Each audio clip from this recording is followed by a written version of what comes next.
hidden secrets in the morning dew. Nature's larder waits so kind, well-being song for heart and mind. Breathe it in, calm and free, earth and sky in harmony. Hey there, herbal heroes. My name is Tony. Welcome to the Humble Herb podcast, where we dig deep into the world of natural wonders. Ever wondered who actually creates, makes and sells those amazing health products in your local health food stores? We're chatting with the passionate people behind your favourite natural products and those who promote them to understand more about the variety on offer. From skin-loving serums to superpowered supplements and other well-being elements for your body and mind that you may or may not have heard about. Get ready for insider secrets, earthly wisdom, and maybe even a few giggles. Hit subscribe and let's grow a healthier, happier you together. Welcome back to the Humble Herbs podcast. Today I'm talking to Debbie Love, which I think is a fabulous name for the work that you do, Debbie. And Debbie's a counsellor. But one of the reasons for getting Debbie on the show is to actually find out a bit about counselling, what sort of counsellor Debbie is, and what it all means, really. So I'm going to say, welcome, Debbie, and I'm going to start by asking if you'd be kind enough to just give the listeners a little bit of background about yourself and what inspired you to get into counselling in the first place. Okay. So there was a pivotal process rather than a moment. I had counselling when I was in my 30s. My whole experience of counselling changed everything for the better for me. Early life had not been kind to me, leaving me as someone who totally lacked self-belief, had very little confidence and would not take a chance on anything in life. Through counselling, I very slowly began to believe in myself. Over time, this led to taking a different route in life, which in turn began to open new opportunities to me. I came to a crossroad in my life and needed to make a career change. I was totally encouraged by my husband to do a foundation counselling course. This totally linked into the counselling I had experienced in my 30s. From that, I dared to apply to university and was accepted on a postgraduate course in psychodynamic and person-centred counselling. I graduated in 2004. My husband headed up a safeguarding team, and this introduced me into the realms of young people and the various struggles and difficulties associated with this area. I was advised by a tutor at university to specialise in an area that would give me a specialist field and keep me employed, basically. This piece of advice was pivotal to my successful career in counselling. I specialised in working with young people. I had an unpaid placement, which we all do in counselling. It was in Connections, a young person's government-run agency. And I continued in that. Instead of doing a couple of years, I continued for 5 years because I'd found my niche. I loved this work and have continued in it for the past 20 plus years. Many continuing professional development courses later, along with experience of working in schools over 20 years, youth work, community outreach, and privately, I think my passion for what I do is clear to see and hear. So a big shout out for my counsellor, my tutor, and my dearest husband, who has always believed and encouraged me. I think it's interesting because for people that don't know much about counselling on the outside, one of the things you said there might be surprising to them. There's a number of different areas in counselling, but that's true, isn't it? There's a whole range of different areas that you can look at as a counsellor. Yeah, I mean, you do get sort of a lot of agencies that will work with drugs and alcohol. You'll get women's sort of refuges, and people will work specifically with women, trans. There's so many young people. It's quite a specialist field because you don't counsel young people in the same way. I mean, I have worked with adults, and sort of carers of young people, so parents, teachers, which I've also enjoyed. But my specialist passion is in the area of young people. But yeah, you'll get people working in sort of birth, loss of a baby. There are many, many, many specialist areas. Yeah. So really, just going through the foundation program of being a counsellor just gives you that baseline, and then you sort of specialise in one area. Is what I'm hearing. Is that right, Debbie? Well, I did the foundation course, and then I went and did general counselling, like psychodynamic and person-centred counselling, which are two quite opposites in counselling, actually. But I did that at university. It wasn't until I was in university and needed to look for a placement that I decided to specialise, and that was really you don't have to specialise. You can just do a generic course, but I chose to because I was advised that would be a good, and it has always served me well, really, and I think concentrated me on all my professional development. I've concentrated on all the sorts of things that you would imagine for young people, like self-harm, and school issues, family issues. I've really concentrated on all my professional development in those areas. So, as we're obviously you're on the Humble Herb podcast, this is slightly left field, but if you were to, I don't know, if you were to look at a plant or a herb or something like that, if counselling was a plant or a herb, what sort of plant or herb would it be, and why? I love this question. For me, it would be a rose without any hesitation, Okay. for many reasons, actually. When a rosebud is in its early stages, it's tightly wrapped in a green covering, and you have no idea at that point what that bud will evolve into. That tight green bud will eventually open up and show its full colours. At the point of it being a green bud, it holds so many hidden gems. Is it scented? Is it large? Is it small? What colour is it? And as people go through counselling, we gradually peel away the layers to reveal parts of ourselves that we may not realise were there: capabilities, self-worth, confidence. And then you can also, on a sort of a slightly different angle, link the rose to, it represents so many emotions. The red rose representing love, romance and passion. Pink can convey gratitude. Yellow is often associated with friendship and happiness. The rose thorn equally can mean has meaning and can symbolize challenges and difficulties. And expressions like a rose between two thorns has been used to suggest a lovely person between two negative or unpleasant people. So the rose has a lot of meaning, as do we as human beings. Oh, I think that's really lovely. I will accept that answer. That's a beautiful answer, Debbie. So I don't know, from the sideline, sometimes like counselling is cloaked in mystery. It's almost like this is a potential perception that counselling is in a grey area. It's there. Not many people know about it unless they go and seek it out, and then they will hopefully find it really useful, and it opens up a different world. But what's a common misconception that people might have about counselling that maybe you could set us straight on, Debbie? Well, I think there are several, so I'll cover a couple. Okay. So firstly, counselling as a sign of weakness. That's one that I often hear. On the contrary, I see it as a sign of strength. It can take a lot of strength to pick up a phone and make an appointment to deal with, in some cases, worries and concerns that have been carried for years. Indeed, I remember a boy who finally came to see me at a drop-in centre at his school. He said, "I've come here about 8 times before I plucked up the courage to come and speak to you." Oh, bless him. And those 8 visits just melted away once we got talking.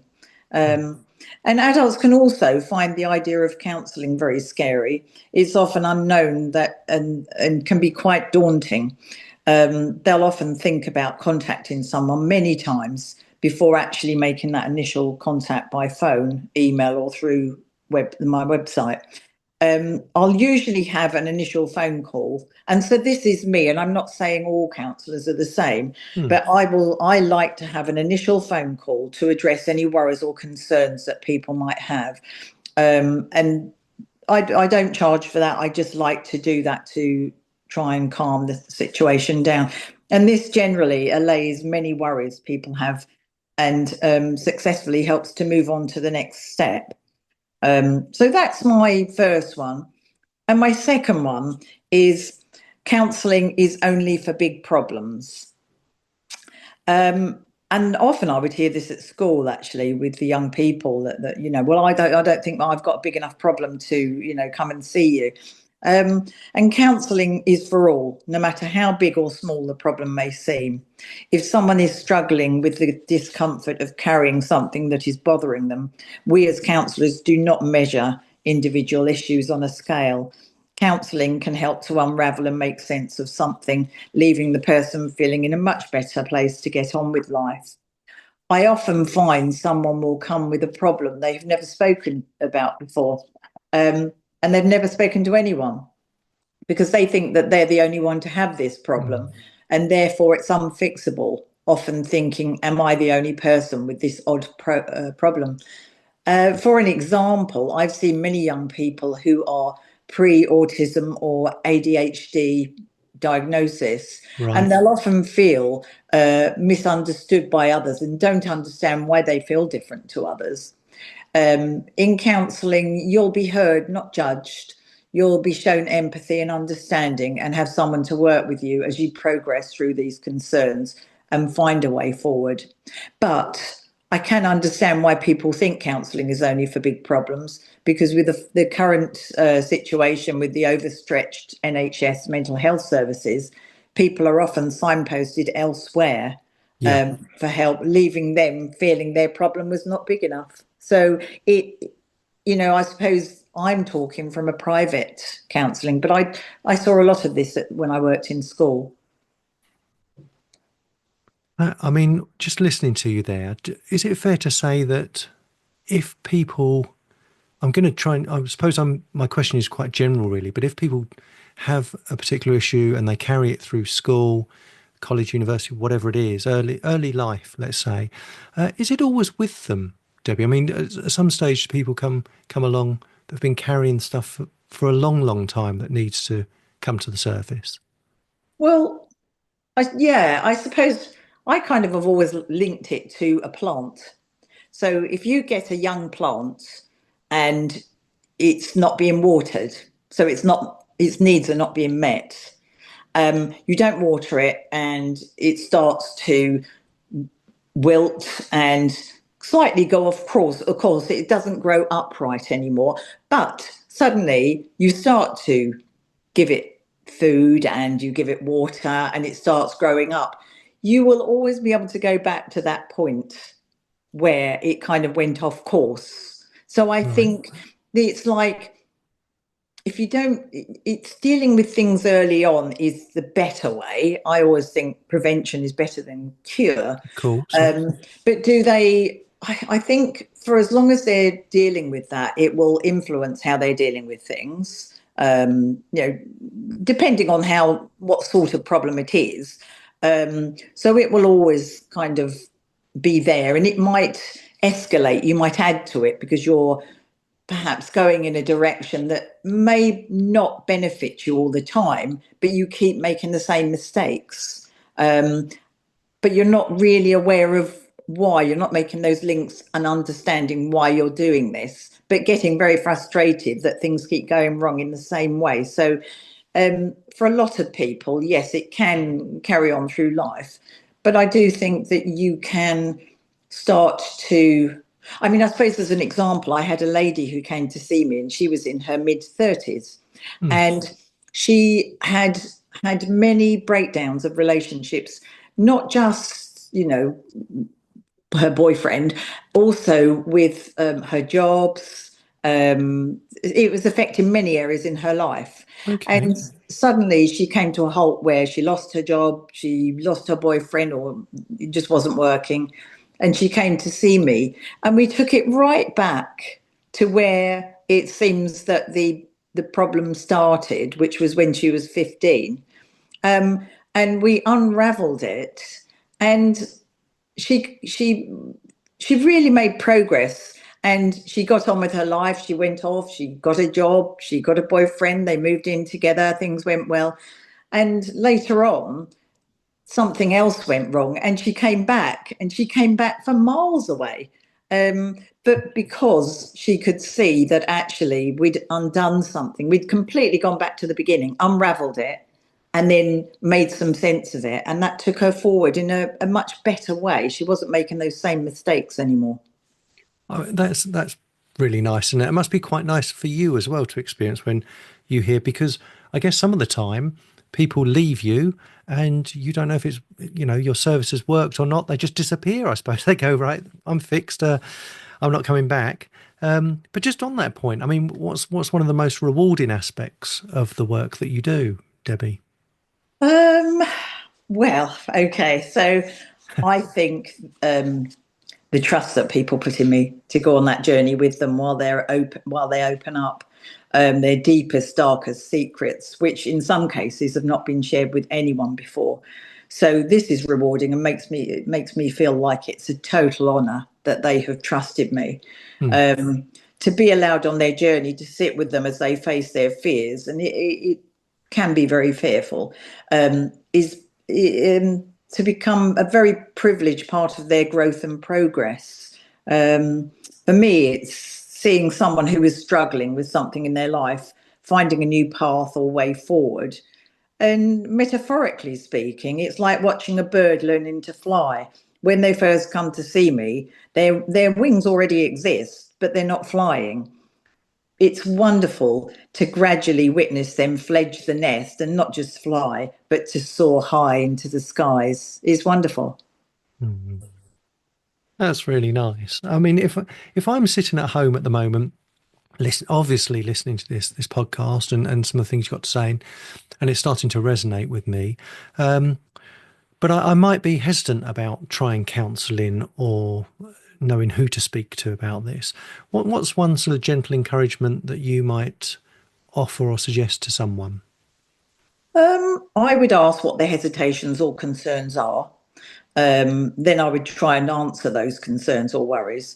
There are many reasons people are hesitant, so this would need exploring, which I'm always happy to do. And I would never pressurise anyone into going. While working in school, the young people who came to see me were on occasion sent. Therefore, it wasn't their choice. And ultimately, they were not going to talk about their problems if someone else wanted them to have counselling. Yeah. However, on nearly every occasion this happened, I would explore why they felt they had been sent and what they might want to get out of coming. I'd be very clear. I wouldn't tell them I would tell them that I'm not the only counsellor.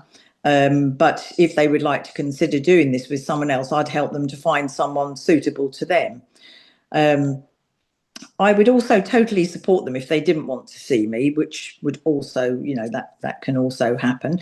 I would explain carefully to their parent or teacher that they, in my opinion, are not ready yet, because they may get into trouble for not complying with the parents' or teacher's wishes. Right. And Okay. I wouldn't want to use the term "they do not want to come," because this puts the onus on them. And indeed, it may not be the right time, and genuinely, they might not be ready. And counselling doesn't work if you're doing it for someone else. It has to be because you want to do it. So you have to get to a place where you want to explore the challenges in your world, or Yeah, very much so, because in nearly all cases I've dealt with, I find this totally honest and transparent approach works, and the person may well decide to give it a go. And it might not be immediately, but it can sow the seed that leads to starting counselling, because they choose to do so on their own terms. But very often, you might have heard with somebody, as an example, in drugs and alcohol, it's no good people forcing someone to go for counselling, because they're not going to absorb what they need to absorb, and they're not going to offer what they need to offer, and be there because they want it. They need to really want it for it to work. I think that's a really important point, because would it be fair to say, well, let me ask the question: do people come to counselling, come to see you because they expect you to fix the problem for them? Um, yeah, yeah. I think sometimes some people will come and think you're the one with all the answers. But I will often say, especially with young people, I'll say, there's one expert in this room. Who is it? And they always say, you. And I say, no, it's you. Because the only person who's an expert on you is you. And I can only work with what you give me. So that comes back to your point about alcohol or drug abuse. People have to be in the right place Yes. to have made their own mind up because they're their own expert. Yeah. Yeah. Right. No, absolutely. Yeah. Okay, that's interesting. So, are there any surprising or unexpected areas of life where counselling can be really beneficial? Well, nothing really surprises me. In my 20 plus years of counselling, I've seen many varied and unusual areas of concern where there have been helped by unravelling and making sense of, then establishing a different way forward. If we do things, if the way we do things is constantly not working, then it's a good time to think about doing it differently. I find the link between mental health, mental and physical health, very interesting. But I do believe there are many people who do not believe that worrying, stress, anxiety can impact on physical health. For example, a severe headache can be brought on by stress, heart attacks, ulcers are some of the many areas of physical health that are impacted by mental health. Um, Doctors will often ask someone to see a counsellor due to an unexplained constant physical symptom that has been explored with no diagnosis. They might want to see if there are any unexplained psychological symptoms. And there are often some very good outcomes from going down this route and not to the detriment of the physical symptoms being looked at. So, relationship issues, personal growth, setting and achieving goals, academic challenges are just a few of the many areas of counselling that can be helped. Oh, that's good, and that's nice to know as well. It's nice to know that GPs, doctors out there are looking at alternative threads as well, rather than just the write a prescription type thing. Very much That's so. that's good to know. Yeah. So talking about the mental well-being, I mean, has your perspective at all on mental well-being evolved since becoming a counsellor? Well, I have evolved in my own right, embarking on a career in counselling. Um, in many ways, I've changed and evolved since my extensive training. I see the world through a different perspective now, questioning everything and anything, and open to exploring alternative uh, ways forward. My curiosity has grown and helped me to empathise with the most unusual of situations, which in turn has had a huge impact on my perspective of mental well-being. As an example, COVID, I was very open to seeing the vast difficulties that might be ahead due to our world becoming so insular for adults and particularly for young people. Yeah. One minute we had the freedom to just go out socializing anywhere, no questions. Then overnight, our lives were turned upside down and into what felt like an alien world. What was happening felt unbelievable and extremely scary. There was a daily announcement of a toll of people dying and being hospitalised. This situation had a massively detrimental impact on the mental well-being of many. However, since becoming a counsellor, I feel I have evolved into a much more flexible person in having the ability to adapt to whatever is thrown my way, giving me the skills to deal with the most extreme of situations the world was presenting to us. Before I trained to be a counsellor, I'm not sure I would have had the ability to deal with such extreme mental health concerns. with a view to looking ahead at outcomes being that of a more positive future, well-being approach. I'm now a big believer in prevention rather than cure, as I said earlier, which is in itself a reflection of ongoing positive building of well-being for the future. So that's kind of how it has impacted on me. So, what about as a listener? I mean, what's the power of counselling? You've touched on some of the elements, but if you had a message for people listening in, slightly thinking as well about shall I, shan't I? Is my issue big enough? All those sort of things that you've sort of touched on, really. But if you could give listeners one takeaway message about the power of counselling, what would it be? Do you think? The ability to change where it seems impossible. Where the impossible becomes possible, unlock your potential. And that's what I see it as. There was a professional singer who came to see me, and she would work. She sang on stage to vast audiences, and she suddenly just couldn't go up there and sing anymore in front of an audience. And she also couldn't go out and socialise.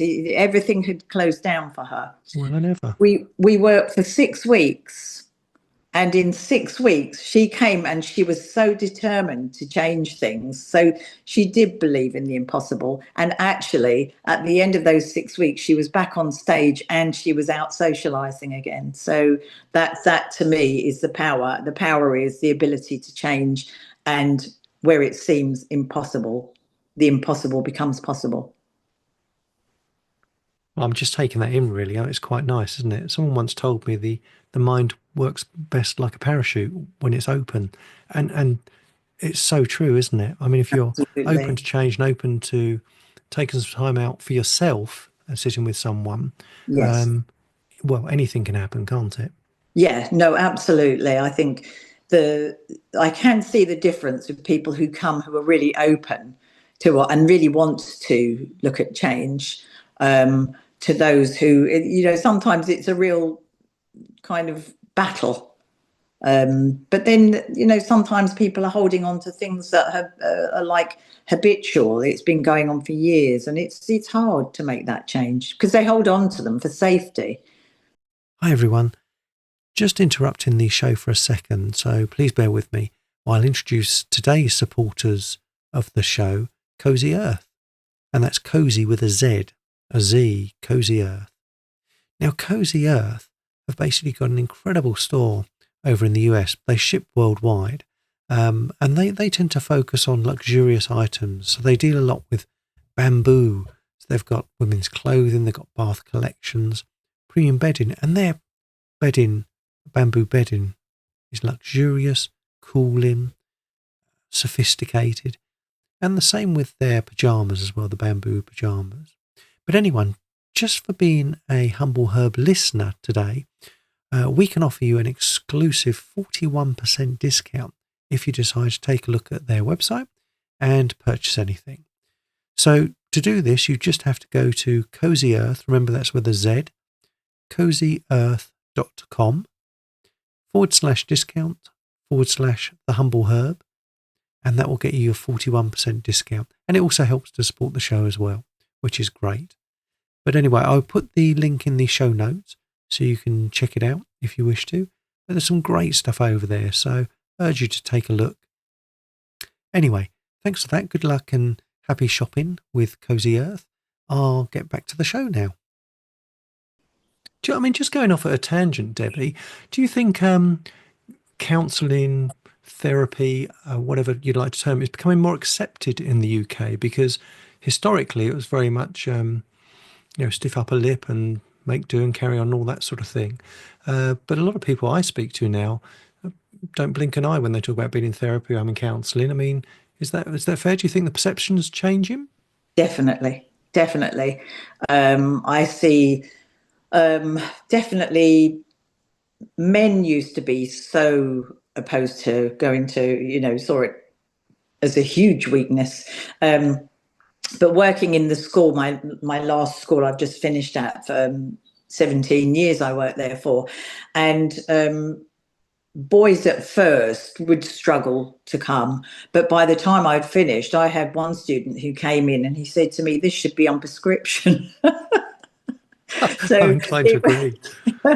it was so. Yes, I think the UK has become a much more open to counselling, and in fact, counselling now, like you look at child and adolescent mental health services and adult mental health services, they're flooded. So I do think it is much more used and much more acceptable in society to, it's not just because I think we're not ill because we have counselling. We're just choosing to, if you have something wrong and you go to a doctor, you're looking to try and get it fixed. And it's the same. If you can make your life easier by just unraveling things, then why not?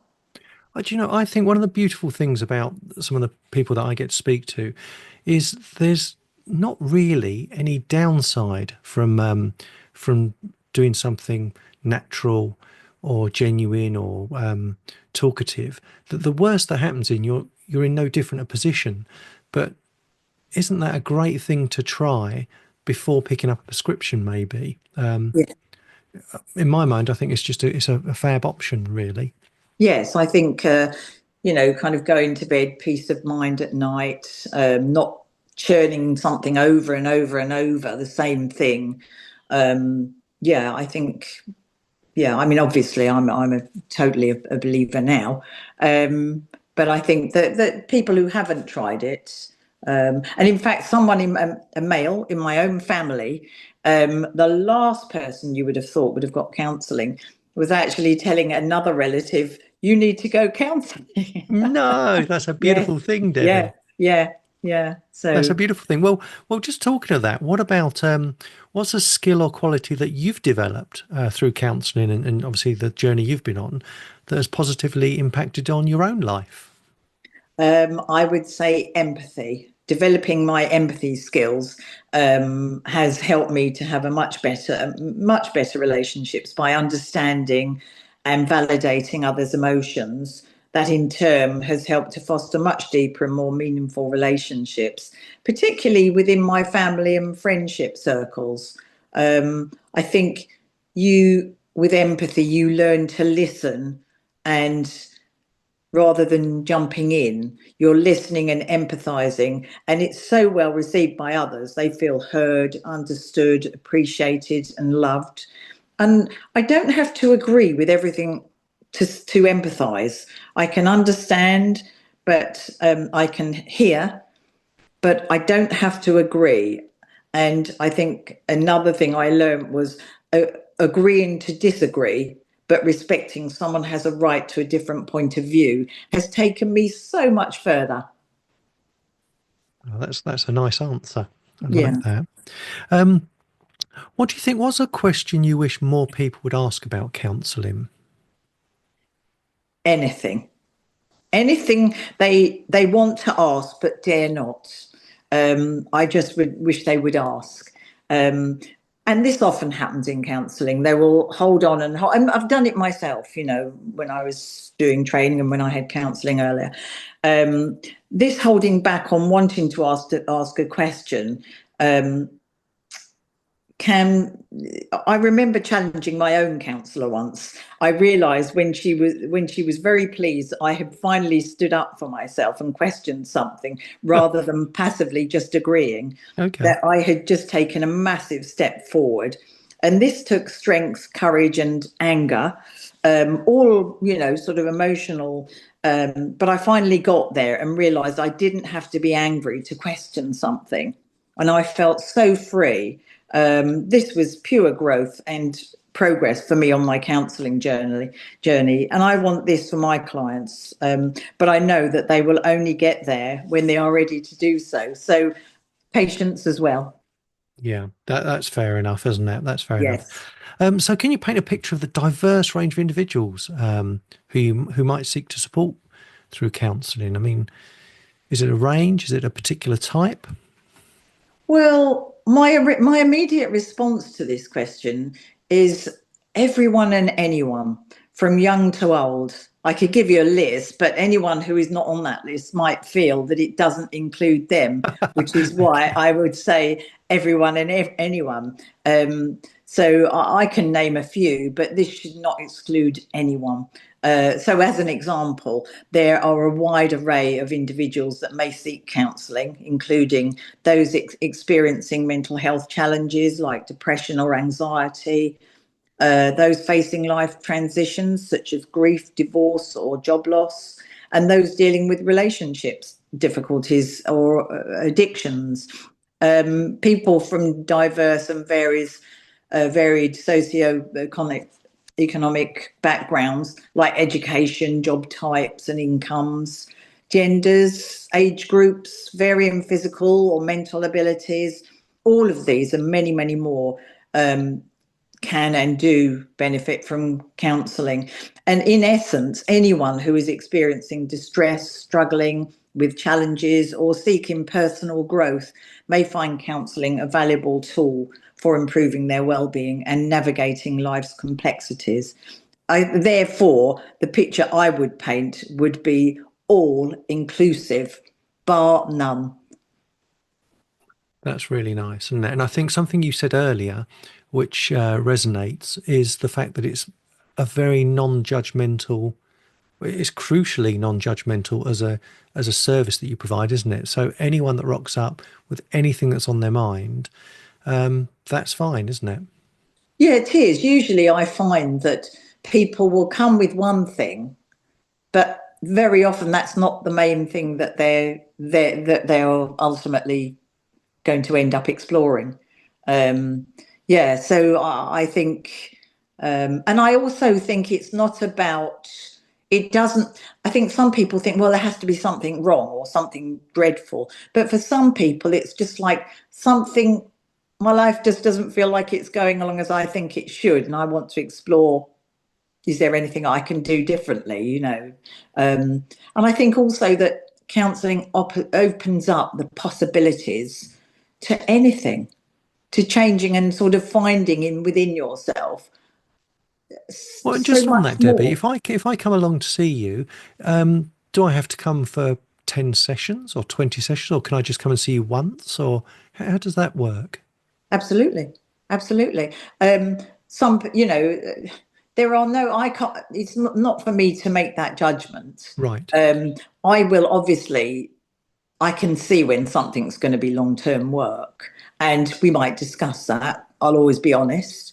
But for some people, yes, and for yet some young people I saw at school, they would come once, we'd unravel the problem, and they'd go away with a few perhaps strategies and things, you know, under their belt, and that would be enough. But they would also have opened that door and would know that they could come back. Mm. That's good to have that support in the background, isn't it, Yes, for whenever yeah, you need it. yeah. So, for someone that's listening that's considering taking the first step, looking at counselling, what does that initial process typically look like for them? You mentioned there was perhaps a phone call initially, but what's the overall process, Debbie? So first, it's about finding the right counsellor, um, because it has to be someone that you feel that you feel comfortable that you can talk to. You can search online for a counsellor with organisations like the BACP, which is the British Association of Counselling and Psychotherapy, Okay. and this is one that a lot of us are sort of registered to. Um, Counselling Directory, which I'm also in. Again, both of them, I'm registered members. They both have informative lists of reputable counsellors and psychotherapists and the areas they're located in, costings, the types of issues they cover, age groups, and more. But you can also speak to your GP to ask about counselling. It's helpful to make that initial contact once you have found someone. So, for example, as I said earlier, when someone contacts me, they will often send me an email or a message giving a brief idea of what they're looking for. And if I have availability, they will usually leave a telephone number for me to contact. For me, I like to make that initial telephone contact free of charge to chat through what they're looking at and how I may be able to help. Right. They may want to think about it and come back to me, or they may want to make an initial appointment. For me, I believe the most important thing is that first appointment is to build rapport. I've always felt this. It can be quite scary to go into a complete stranger and open up. I'm very aware of this, and I pride myself on enabling people to feel at ease in a very short period of time. Particularly, when young people come in to see you, and you can see they're like a rabbit in headlights. So I try in the situations like that to make that connection within 10 minutes. It's good to think about what you want to achieve from counselling before you go. So as a client, maybe write down some notes. But for some, they do not know what to expect, and therefore they do not have any expectations. And that's also okay.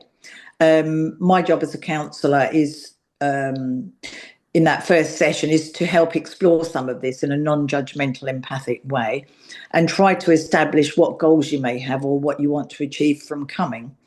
We'll discuss how often you might come, how long the sessions are, costings. And by the end of the first session, many people will know if they want to continue and if they feel comfortable enough with me as a counsellor to continue working. So some may go away and think about it, and that's absolutely fine. The first session is about client and counsellor establishing a way forward. So to sum it up, this first session is about introduction and relationship building, sharing your story, goal setting, discussing the counselling process, our working agreement in counselling, confidentiality. This might seem like a lot, but some of this would have been discussed over the initial phone call I anyway. see. Yeah. Well, I mean, so someone comes along to you. That's interesting. What you said earlier is there's so many different areas. If it might not be that someone doesn't get on with you, it might be it's out of your expertise or out of your area. So, do you sort of hook up with other counsellors to be able to sort of point someone in the right direction if it's not something you feel you can deal with? Yeah, I mean, working with young people, I have been able to pick up pretty quickly that someone might need to have an assessment for autism or ADHD. And I do see it as my role to try and help them on that journey to getting there.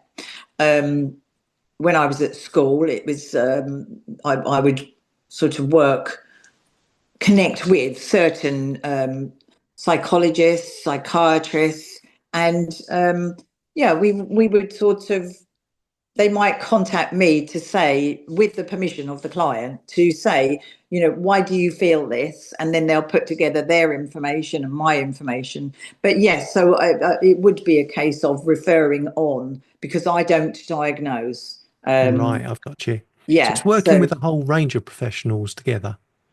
yes, I mean, when I was at school, there was so many. It was sort of social services, and so I've got a lot of background in where people have difficulty, and parents might want to speak to me. I had one not so long ago, and they just wanted some advice because social services were involved, and they just wanted to know. They were scared, Yeah. and so we talked it through, and they did find that helpful. But yes, I've worked with many, many professionals, doctors, psychiatrists, psychologists, psychotherapists, nurses. So a lot. So, and that can be very helpful, actually. Well, and it's just sprung to my mind. I mean, you're helping all these people, you're listening to people's issues, challenges, concerns, situations. Who supports you, Debbie? How do you or your fellow counsellors get that backup and support that you might need? Well, we have to have clinical supervision. Right. I'm a supervisor myself. I've done the training, but we have to have clinical supervision where we will go and we will discuss anonymously discuss cases, and that way it can be picked up where there might be something that you're not seeing yourself. sort of looking at ways forward, and it's so holding for a counsellor. I mean, I love going to supervision Mm. because that's, to me, is like, when I've had big caseloads and lots of work going on, especially when it was COVID and everything. It was just nice to have someone to go and just feel very held. But equally, it kind of goes round in circles because I go to my supervisor, she goes to her supervisor, they go Right. to their. So we all have a clinical supervisor. Well, I quite like that. It gives me some comfort as an outsider, sort of looking in. You think there's almost, although you're seeing one person and it's very confidential service, it's non-judgmental, but that person is getting the help and support that they need in order to help me. That's how what I'm hearing is that's correct, isn't it? Yes, yeah. So what you mean, like with the supervision? Yeah, yeah, Yes, I mean, yeah. When I was doing the training, the one thing, a big thing you had to pass was the ability to say, I I think I've gone wrong here. I think that I've come to kind of talk this through, and to have that ability is really important. To, you might think, also, there's things like, there's different terms that we use in counselling. So there's one like called transference, where we might be acting, or the client might be acting towards us as if we were a certain specific person in their life. right. And if we react to that in a certain way, that will be called countertransference. Now, this can be very positive, and it can be, you can work through, and it can be really helpful. But if you're not aware that that this is going on, when you take this to supervision, it can come up. You can pick it up within the supervision, and so there's a little bit of steering goes on there. I think this might be happening, and you explore it, and it's you learn so much, and it's a real eye opener going to supervision. That's really interesting, and Yeah, it's quite reassuring as well, actually. So there's this sort of apparatus that sits behind any counsellor to keep them safe and sound, but also to look at what they're doing, help and support, so that actually me as your client gets the best job the best Debbie I can get almost. yes, yeah, no, absolutely, because I guess you could become complacent, but no, I think too. I love having my supervision because it's good. It keeps you on your toes, and it just keeps you examining what you're doing. Keeping your eye on yourself and looking after yourself as well. So everyone that's listening in on the podcast today, they're sitting there thinking, "I'd love to chat to Debbie and see sort of how I can work with her and how she can help me." So if that's the case, where can people find out more about your service, Debbie, and you? Well, I have a website with full details of everything I do, my training background and more, and it's called Counselling at the Barn. You can email me at Debbie at, like as in the A with a Yep. little curl around it, Debbie at counselling at thebarn.co.uk. You can message me on, I can give you a telephone number, which is 07946 376 420, and I will get back to you. You'll also find a link through my website and through counselling directory, that will also take me through to that. And I also have a QR code on my leaflet that will take you straight through to my website, but I'm not sure whether you'll be able to put that up. But I'll, if I'll maybe put you can't. I'll get some links on the podcast details, but if not, there will definitely be a link to your website on our website, on the Humble Herb website, thehumbleherb.com. If you go to the podcast page and the partners page, there'll be a link over to Debbie and her website, which would be great. But yes, you've given out your number now, Debbie. This goes all around the world, so you might be getting calls from everywhere, all over the world, which would be great, wouldn't it? I have actually worked with someone way away over towards New Zealand way, a young Fantastic. person, and and that went very well actually The world's a online. small place these days, Yes, isn't it? yes, yeah. Well, listen, all it remains for me to say is thank you very much, Deb. I mean, you've covered an awful lot on counselling. It's opened my eyes, certainly, to what you do, how you do it, and what sits behind it, and some of the things that people can come along and sort of talk to you about. So hopefully that will inspire someone sitting out there, just thinking, what shall I do to pick up the phone or pop in an email and actually get things going. So thank you very much for your time, Debbie, and talking to me today. You're welcome. Thank you very much for having me on the Humble Herb. That's okay. Take care. Thank you. Bye-bye. And that's the tea for today's episode. We hope you're leaving with a head full of knowledge and a heart full of, well, whatever makes your heart full. Don't forget to subscribe so you never miss a dose of the Humble Herb, and tell your friends, because sharing is caring, especially when it comes to good vibes and great information. Until next time, stay curious, stay grounded, and keep it herbalicious.